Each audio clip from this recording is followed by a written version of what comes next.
estudio bíblico a moldear nuestro corazón. En tu nombre, amén. Amén. Jesús, después de haber predicado el Sermón del Monte, hizo algunas otras actividades que no están cronológicamente registradas en Mateo. Quería hacer esta aclaración porque no significa que después del Sermón del Monte sucedió todo lo que vamos a estudiar hoy. Mateo no se encarga de registrar las historias cronológicamente, sino él está interesado en mostrar a Jesús como el Mesías. Entonces algunos estudiosos han dicho que por eso separó el Sermón del Monte y luego separó maravillas y milagros, como los que vamos a ver, y después separó parábolas, que lo vamos a ver en el capítulo 10, 11. Y después profecías. Solo quería aclarar eso antes de entrar para que no vayan a creer que así es. Me imagino que estás aclarándolo porque también vas a unirte a los estudiosos que sugieren de que este fue el primero de sus milagros. El hombre sanado de lepra. Es que en Juan también, Juan lo dice. Y algunos especulan que esa fue la razón por la que no quiso que de forma pública el leproso diera testimonio del milagro de sanidad. Ah, sí. Ahora, noten que estoy diciendo, especulan. De hecho, uno de los maestros que yo consulto... Esa es la pregunta 1. Exacto. Dale. Uno de los maestros que yo consulto recalca que cualesquiera sean las respuestas que nosotros querramos dar, todas van a estar dentro de ¿De especulación? Exacto. Buenas o malas especulaciones, porque el Evangelio en ninguna de sus 4 presentaciones ratifica el por qué Jesús lo dijo de forma explícita. Leímos el mismo, porque el que yo leí también dijo que era porque no era tiempo de que Jesús promoviera su ministerio de esa forma.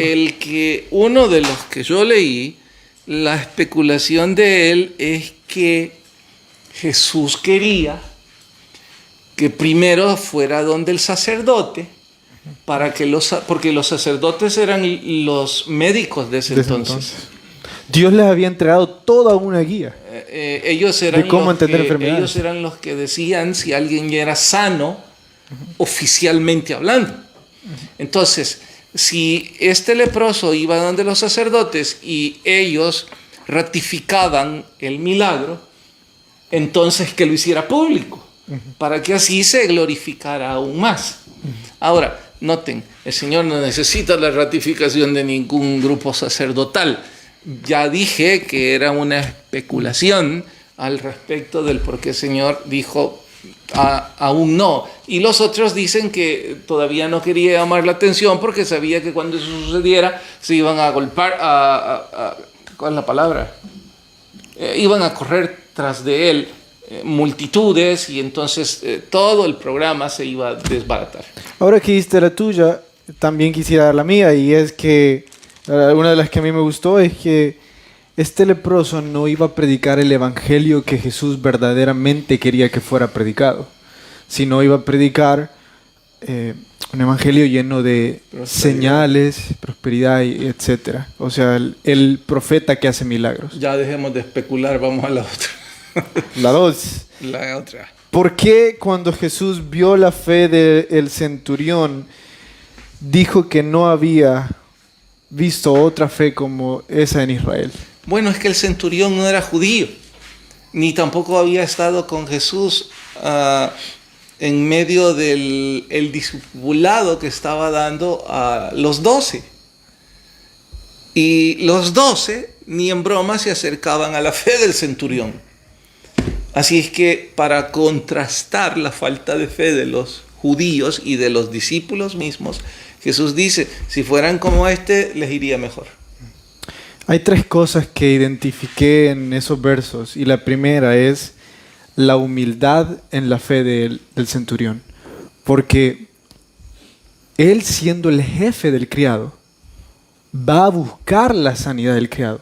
Y recuérdense que esta palabra criado significa esclavo. En ese tiempo, que un amo buscara la sanidad de su esclavo era totalmente imposible, porque para ellos los esclavos eran objetos totalmente reemplazables. O sea, además de fe era piadoso. o por tener fe era piadoso. Quién sabe de las dos. Y me parece humilde. Y la segunda cosa, la sumisión que tenía en Jesús. Jesús, si tú quieres, esto va a suceder, pero si tú no quieres, yo entendería que no suceda. Sí, con razón el Señor aplaude su fe. Y la última es el mayor acto de fe siendo la obediencia. Este hombre no sabía si Jesús realmente ya le había concedido el milagro. Jesús le dijo, ve y así se va a hacer. Pero no tenía ninguna prueba de que así se había hecho. Y siguió creyendo. Y sin renegar, sin preguntar, le creyó a Jesús y obedeció y se fue. 3 cosas que notar en la fe de él: humildad, sumisión y obediencia. Sermón para el domingo. Bosquejo listo. Sí. Vayamos ahora a la pregunta 5. Contame, ¿por qué el escriba fue rechazado como discípulo? Sanders nos explicó ampliamente eso ayer. Porque el escriba se sentía muy competente e idóneo por el hecho de ser escriba. O sea, si en un grupo de discipulado de la talla de el grupo que Jesús está buscando, alguien es idóneo, obviamente va a ser un escriba, un conocedor de la Biblia, un hombre muy letrado, muy experimentado en oratoria, y todas esas habilidades hacen que Jesús lo rechace. Así es que, en resumen, Jesús lo rechaza porque se creía competente. Es más, de ser competente o de ser idóneo, pues no era él el que debía postularse, sino que era el Señor el que hubiera dicho, me vas a servir, como lo hizo con los otros 12. Bien, También después, si tan solo aprendiéramos, ¿no? Después Jesús les dice a ellos, o le dice el escriba, le responde el escriba, bueno, el Hijo del Hombre no tiene dónde recostar su cabeza, las zorras tienen cuevas, pero yo no. Y no quería dejar de recalcar que todos aquellos que estén dispuestos a dejar una casa terrenal ya tienen un palacio en el reino celestial. Cada una de las cosas que nosotros hagamos por Jesús, al seguirle en dejar una casa terrenal, simplemente están abonando a lo que vamos a tener por la eternidad. La 6. ¿No quería el Señor que mostraran respeto por sus muertos?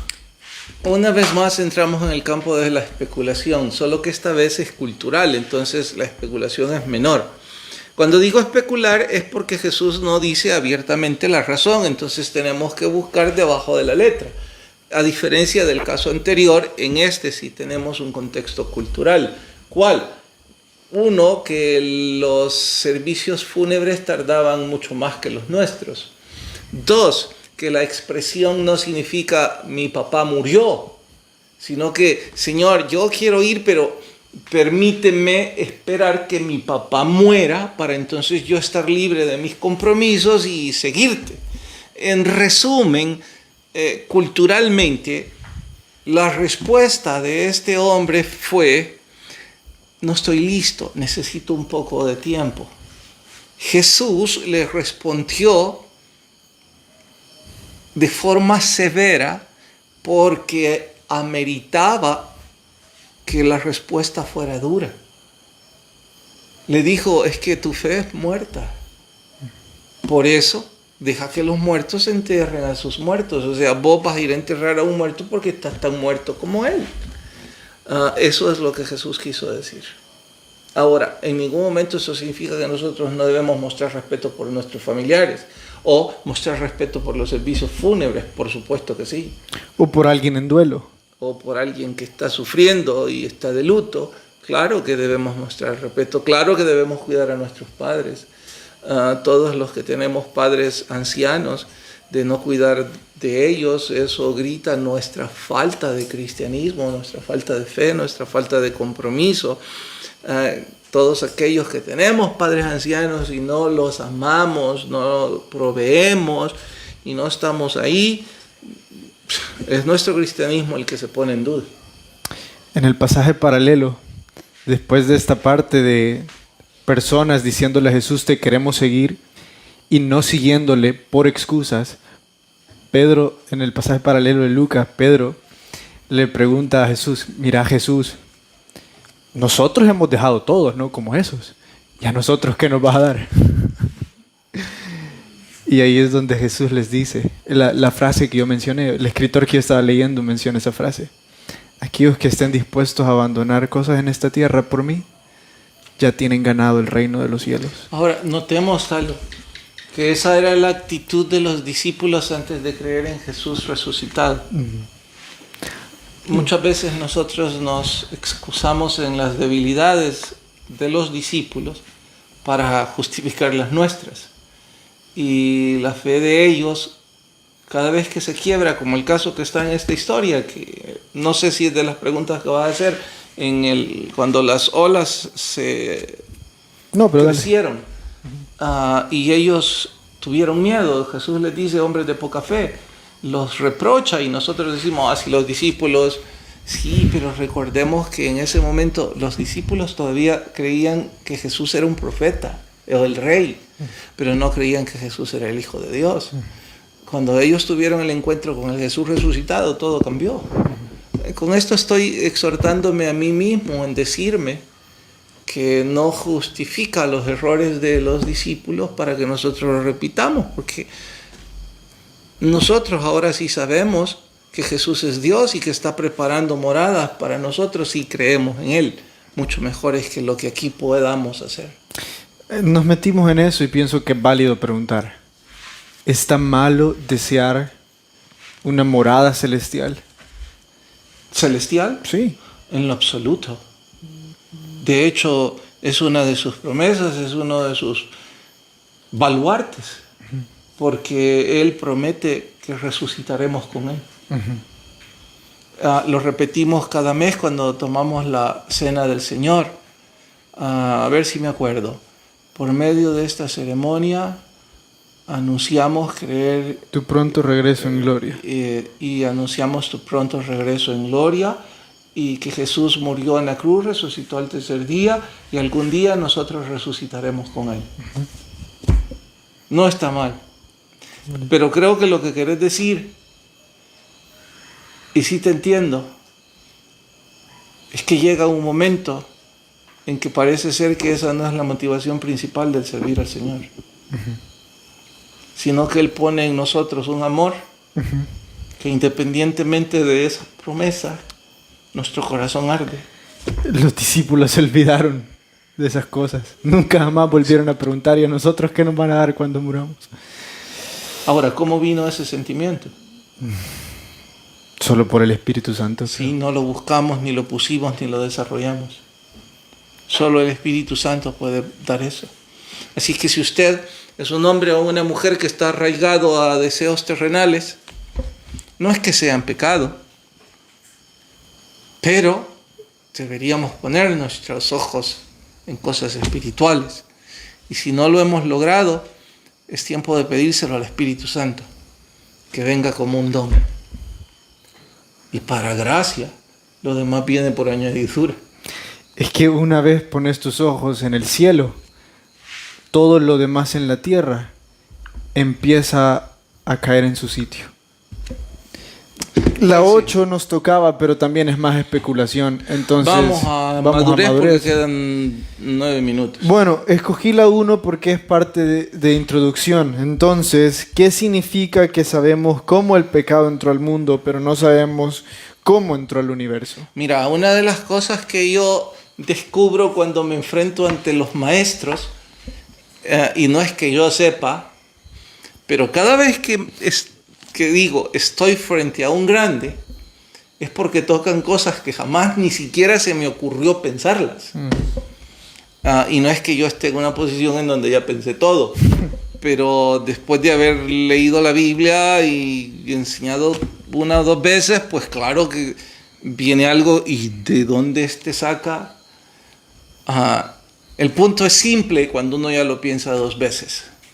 Sabemos cuándo entró el pecado a este planeta, pero no sabemos la historia, cuándo entró en Satanás, ni en dónde En moraba, Lucifer. ni en dónde moraba. Porque si decimos en el cielo, vamos a contradecirnos, porque en el cielo no puede entrar pecado. Entonces, obviamente había un trono terrenal en donde habitaba Lucifer. Pero esa historia no la tenemos. Esa historia la vamos a saber cuando lleguemos al cielo. No, yo no le voy a preguntar eso. Tengo otras cosas más importantes que preguntarle. Como todas las especulaciones que acabamos de No, tener. tampoco. Yo quiero saber dónde voy a pasar la eternidad. Cosas así. La 3. ¿Por qué el orgullo está definido como establecer un trono propio? Porque una de las definiciones de orgullo es negar el trono de Dios en nosotros. Es revelarnos al señorío de Cristo. Entonces, orgullo es tener yo mi propio trono.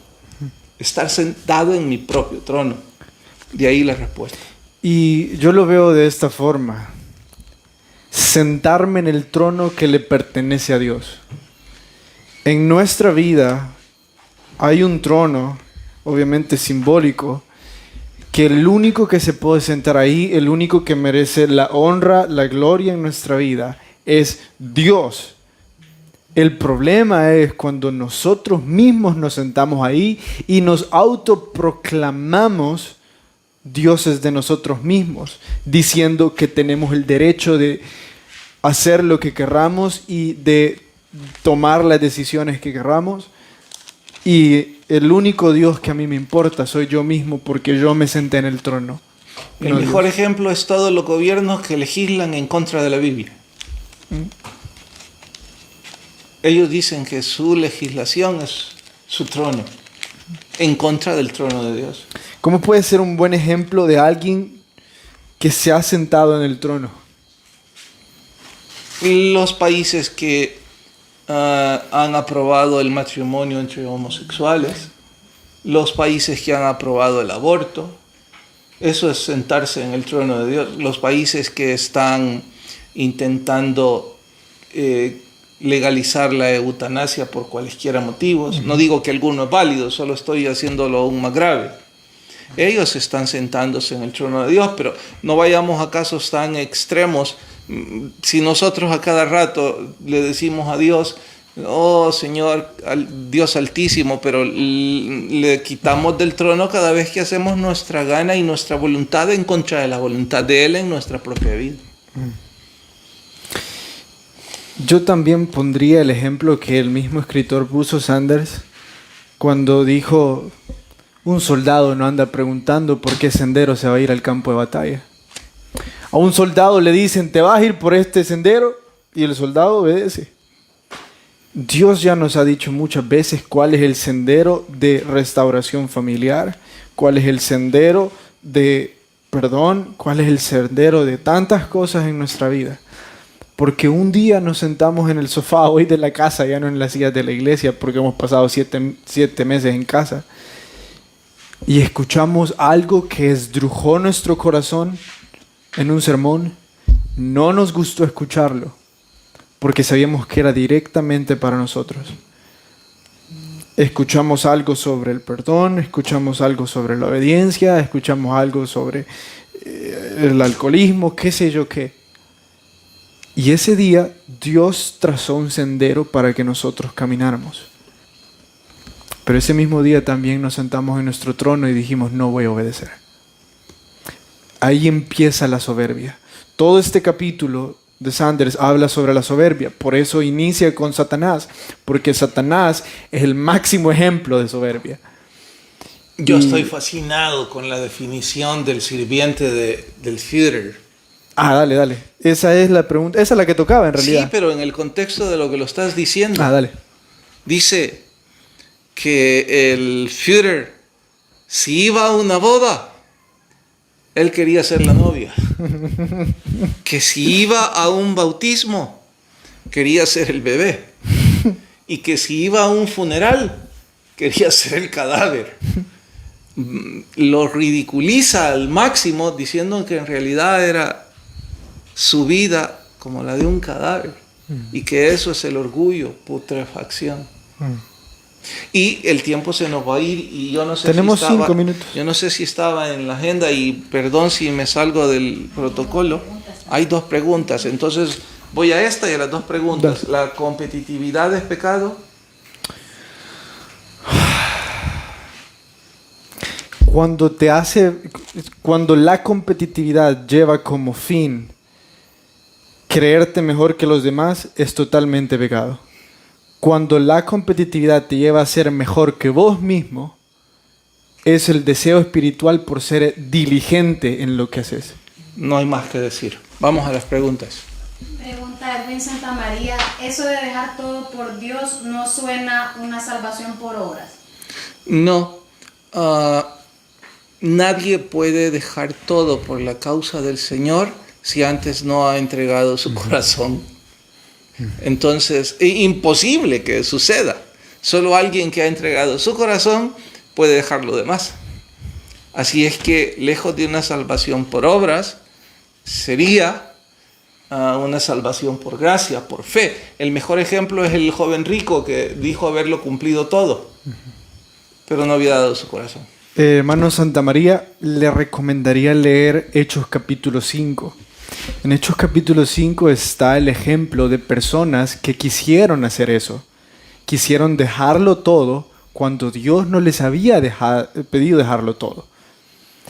Y quisieron hacer eso, tener una salvación por obras. Usted puede indagarlo mejor.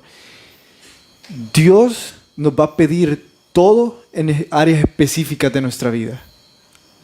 A todos nos pide cosas diferentes. El punto es si estamos dispuestos a dar totalmente lo que Él nos está pidiendo o estamos dispuestos a darle lo que nosotros queremos. Ahora, ese totalmente es nuestro todo. Pero te voy a dar un ejemplo. Gaius, en la iglesia primitiva. ¿Te acuerdas de Gaius? Fue un hombre rico que donó su casa para que fuera la iglesia en Galacia, creo. Ese hombre rico no era un misionero. Sí, pero ¿qué es lo que entregó? Lo que Dios le pidió. Su corazón. Y después, tome mi casa, porque eso es lo que Dios le pidió. Entonces lo primero que Dios pide es todo nuestro corazón y después nos va a pedir algunas cosas. Pero si Él me está pidiendo mi casa, yo no voy a venir de obrero y decir, no, también voy a regalar mi propiedad allá, también voy a regalar mi reloj. Y ahora que lo decís, cuando ya hemos entregado nuestro corazón, ¿y cómo nos vamos a resistir a entregar cualquier otra pequeña cosa? Que Él nos pida. Que Él nos pida. Porque yo creo que lo que Él se refiere es que hay personas que dan cosas que... Sí, entiendo. La otra pregunta es, si fallamos y no pedimos perdón, ¿podemos perder la salvación? No, la salvación no se pierde. La salvación es por creer. Si fallamos y no pedimos perdón, lo que perdemos es bendición, pero no la salvación. Si la salvación fue genuina, esa es para la eternidad. Aunque creo que esa pregunta se responde mejor con la 9. A ver. ¿Qué engendra el verdadero aprendizaje? Humildad. La humildad de siempre decir, quizás no sé. El hecho de no ser engreído y la humildad es siempre pedir perdón. Siempre fallo. Jesús nos enseñó en la oración a todos los días pedir perdón. Bueno, se fueron los 30 minutos. Gracias por conectarse. El que tenga oídos, oiga lo que el Espíritu dice a la iglesia. Nos vemos mañana en el culto de media semana, 7 de la noche. Que Dios nos bendiga a todos.